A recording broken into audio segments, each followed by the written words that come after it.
ഞാൻ ഇന്ന് നെയിം സ്ലിപ്പിൻ്റെ അടിപൊളി ഒരു ക്രാഫ്റ്റ് ഐഡിയ ആയിട്ടാണ് വന്നിരിക്കുന്നത്. അപ്പോൾ ഇത് കുറേ നാളായി കുഞ്ഞാറ്റ എന്നോട് ഇതുപോലെ തന്നെ ഓരോന്നൊക്കെ ചെയ്ത് കൊടുക്കണം എന്നൊക്കെ പറഞ്ഞിട്ട് നടക്കുന്നുണ്ടായിരുന്നു. കാരണം യൂട്യൂബിലുമൊക്കെ ഒരുപാട് ഇങ്ങനത്തെ വീഡിയോസും കാര്യങ്ങളൊക്കെ കണ്ടിട്ട് അവൾക്ക് ഭയങ്കര ഇഷ്ടമായിരുന്നു ഇത് ചെയ്ത് കൊടുക്കണം എന്ന് പറഞ്ഞിട്ട്. അപ്പോൾ ഞാനിങ്ങനെ പിന്നെ ആവട്ടെ എന്നൊക്കെ പറഞ്ഞ് നീക്കി കൊണ്ടുപോയി. ഇപ്പോൾ സ്കൂളൊക്കെ തുറക്കാനായി. അപ്പോൾ അവന് സാധാരണ നെയിം സ്ലിപ്സും കാര്യങ്ങളൊക്കെ മേടിച്ച് കൊടുത്തിട്ടുണ്ടായിരുന്നു. അപ്പോൾ കുഞ്ഞാറ്റയ്ക്ക് ഇങ്ങനെയുള്ളത് മതി എന്ന് പറഞ്ഞ കാരണം ഞാൻ പിന്നെ ഇന്ന് അത് ചെയ്തേക്കാമെന്ന് കരുതി അങ്ങനെ ഞാനൊരു A4 ഷീറ്റ് പേപ്പർ എടുത്തിട്ടുണ്ട്. A4 ഷീറ്റ് പേപ്പർ എടുത്തിട്ട് ഇതുപോലെയുള്ള ക്യൂട്ടായിട്ടുള്ള പിക്ചേഴ്സ്, അത് ഞാൻ വളരെ സിമ്പിളായിട്ട് എല്ലാവർക്കും തന്നെ വരയ്ക്കാൻ പറ്റുന്ന പിക്ചേഴ്സാണ് വരയ്ക്കുന്നത്. അപ്പോൾ നിങ്ങൾക്ക് നന്നായിട്ട് വരയ്ക്കാനൊക്കെ പറ്റുന്നവരാണെന്നുണ്ടെങ്കിൽ കുറച്ചും കൂടി നന്നായിട്ടുള്ള നല്ല ഭംഗിയുള്ള പിക്ചേഴ്സൊക്കെ നിങ്ങൾക്ക് വരയ്ക്കാം.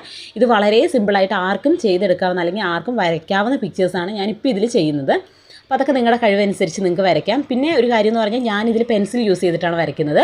അപ്പോൾ പെൻസിൽ യൂസ് ചെയ്ത് വരയ്ക്കുമ്പോൾ എന്താണെന്ന് വെച്ചാൽ ആദ്യം പെൻസിൽ യൂസ് ചെയ്ത് വരച്ചിട്ട് പിന്നെ ഞാൻ അതിൽ നമുക്കൊന്ന് ഡാർക്ക് ഷെയ്ഡിലായിട്ട് കൊടുക്കാനായിട്ട് മാർക്കറോ അല്ലെങ്കിൽ പെന്നോ യൂസ് ചെയ്യേണ്ടി വരും. അപ്പോൾ ഫസ്റ്റ് സ്റ്റെപ്പ് ഒറ്റ സ്റ്റെപ്പിൽ തന്നെ ചെയ്യുകയാണെങ്കിൽ നമ്മൾ ആ പെന്ന് യൂസ് ചെയ്തിട്ട് വരയ്ക്കുന്നതായിരിക്കും നല്ലത്. അത്യാവശ്യം വരയ്ക്കാനൊക്കെ അറിയുന്നവരാണെന്നുണ്ടെങ്കിൽ വലിയ തെറ്റൊന്നും വരില്ലെങ്കിൽ നമുക്ക് അങ്ങനെ ചെയ്യുന്നതായിരിക്കും നല്ലത്. അപ്പോൾ എൻ്റെ കയ്യിൽ ഞാനിത് ചെയ്യാൻ നേരത്ത് നോക്കുമ്പോൾ മാർക്കർ ഇല്ലായിരുന്നു. അപ്പോൾ ഞാൻ കുറേ നേരം തപ്പി. ഇവർ കളിക്കുന്നതുകൊണ്ട് അങ്ങോട്ടും ഇങ്ങോട്ടും ഇട്ടതായിരിക്കും. ഞാൻ നോക്കിയിട്ട് മാർക്കറൊന്നും കാണാനില്ലായിരുന്നു. അപ്പോൾ അതുകൊണ്ട് ഞാൻ പെൻസിൽ യൂസ് ചെയ്തിട്ടാണ് ഇത് ചെയ്യുന്നത്. അപ്പോൾ അതിന് ശേഷം ഞാനിതിൽ ചെയ്യുന്നതും സാധാരണ ഒരു ബ്ലാക്ക് പെൻ യൂസ് ചെയ്തിട്ടാണ് ഞാനിതിലൊക്കെ ഒന്ന് ഹൈലൈറ്റ് ചെയ്ത് കൊടുക്കുന്നത്. അതായത് ഇതിന് ഡിഫറൻസ് തന്നെ കണ്ടോ. ഇപ്പോൾ നിങ്ങളിത് കണ്ടു. ഇനിയിപ്പോൾ നമ്മൾ പെന്നോട് കൊടുക്കുമ്പോൾ നന്നായിട്ട് നല്ല ഹൈലൈറ്റ് ചെയ്ത് നമുക്ക് കാണാനായിട്ട് പറ്റും.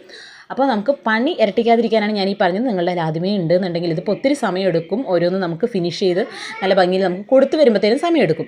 അതിനുശേഷം ഇതുപോലെ ബോർഡർ നമുക്കൊരു റെക്റ്റാങ്കിൾ ഷേപ്പിലൊക്കെ കൊടുക്കാം. ഇനിയിപ്പോൾ ഇത് റെക്റ്റാങ്കിൾ ഷേപ്പ് നിങ്ങൾക്ക് കൊടുക്കാൻ താല്പര്യം ഇല്ലയെന്നുണ്ടെങ്കിൽ നിങ്ങൾക്കൊരു മേഘങ്ങളെ പോലത്തെ ഡിസൈൻ വരയ്ക്കാം. അതൊക്കെ നമ്മുടെ ക്രിയേറ്റിവിറ്റി കേട്ടോ. നമ്മുടെ ഇഷ്ടം അനുസരിച്ച് നല്ല നമുക്ക് നമ്മുടെ ഐഡിയ അനുസരിച്ച് നമുക്ക് എന്തും ചെയ്യാം. അപ്പം ഇവിടെയൊക്കെ നിങ്ങൾക്ക് നിങ്ങളുടെ ഐഡിയ അനുസരിച്ചൊക്കെ കൊടുക്കാം. അപ്പം നെയിം, ക്ലാസ്, റോൾ നമ്പർ, അതുപോലെ സബ്ജക്റ്റ്, അങ്ങനെ കോമൺ ആയിട്ട് വരുന്ന എല്ലാ കാര്യങ്ങളും ഇങ്ങനെ കൊടുത്തിട്ടുണ്ട്. അത് നിങ്ങൾക്ക് വേണമെങ്കിൽ ഇതിപ്പോൾ ഞാനിങ്ങനെ ഒരു കുത്തുകുത്ത് പോലെയൊക്കെ ചെയ്തിരിക്കും. അങ്ങനെ കുത്തുകുത്തായിട്ട് ചെയ്യാം, അല്ലെങ്കിൽ ലൈൻസ് പോലെയോ അങ്ങനെ ഇഷ്ടമുള്ള രീതിയിൽ ഭംഗിയുള്ളതാക്കിയിട്ട് ചെയ്യാം. പിന്നെ ഇതിൻ്റെ കളറിങ് സെക്ഷൻ എന്ന് പറയുന്നത്, കളറിങ് സെക്ഷൻ നമുക്ക് എൻ്റെ കയ്യിൽ ക്രയോൺസ് മാത്രമേ ഉണ്ടായിരുന്നുള്ളൂ. അതുകൊണ്ട് ഞാൻ ക്രയോൺസ് വെച്ചാണ് ചെയ്തത്. നിങ്ങളുടെ കയ്യിൽ അക്രിലിക് പെയിൻറ്റോ അല്ലെങ്കിൽ വേറെ എന്തെങ്കിലും പെയിൻറ്റ്സും കാര്യങ്ങളൊക്കെ ഉണ്ടെങ്കിൽ അതൊക്കെ വെച്ച് നിങ്ങൾക്ക് ചെയ്യാം. അപ്പോൾ ചെയ്യുന്ന സമയത്ത് ഒരു കാര്യം ശ്രദ്ധിക്കണം. നമ്മളിതിന് മുകളിൽ നന്നായിട്ട് സെല്ലോ ടേപ്പ് കൊടുത്തിട്ട് നന്നായിട്ടൊന്ന് ഒട്ടിച്ച് കൊടുക്കണം. അപ്പോൾ മാത്രം നമുക്ക് ബുക്കിൽ വേറെ പെട്ടെന്ന് പേപ്പർ തന്നെ ആയതുകൊണ്ട്, അല്ലാന്നുണ്ടെങ്കിൽ പെട്ടെന്ന് എന്തെങ്കിലുമൊക്കെ വരുമ്പോൾ വെള്ളമൊക്കെ വീണ് കഴിഞ്ഞാൽ ഒന്ന് നാശമായി പോകും.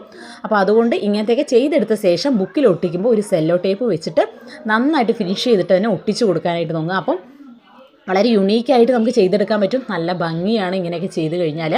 അപ്പോൾ അങ്ങനെ ഞാൻ വേഗം ഇതെല്ലാം ഫിനിഷ് ചെയ്തു. ഇനി കട്ടിങ് പ്രോസസ്സാണ്. അങ്ങനെ ഞാൻ ഇതെല്ലാം എടുത്ത് കട്ട് ചെയ്യുന്നുണ്ട്. കട്ട് ചെയ്ത് ഇത് കിട്ടി.